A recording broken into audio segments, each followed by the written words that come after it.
Good morning. Well, it's another beautiful early spring morning here in the Chicago area.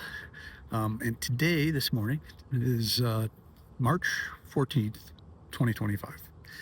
And there is scheduled to be a large veterans protest in Washington, D.C. There also are protests scheduled for the next 2 days after this in D.C., and there will be many protests across the United States. And I just wanted to chime in with a little bit of advice for people. And I have been involved in protests for a long time. My parents were very much against the Vietnam War. My father was actually a World War II veteran, but he really thought Vietnam was a bad idea. So I ended up as a teenager going to a fair number of protests. So what I wanted to say is this. Be ready to record things with your mobile device, video, stills.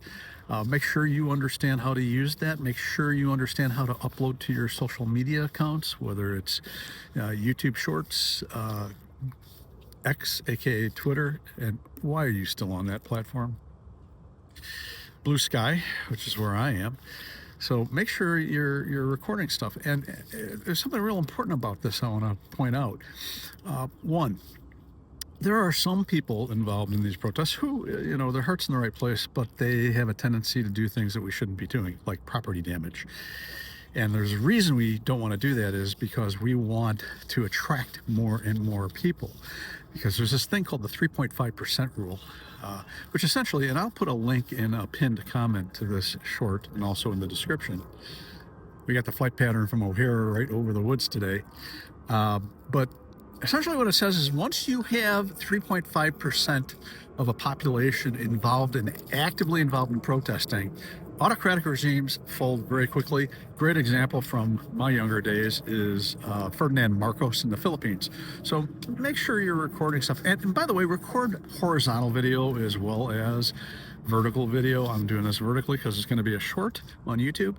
But also record because wouldn't put it past these folks that we're protesting against to insert provocateurs who are going to do violence and do property damage just to besmirch the protesters.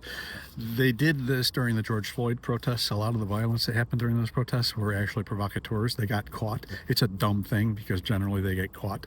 So really be on the lookout for that. That's just a few thoughts about these things. So if you get out there and protest, hey, be safe.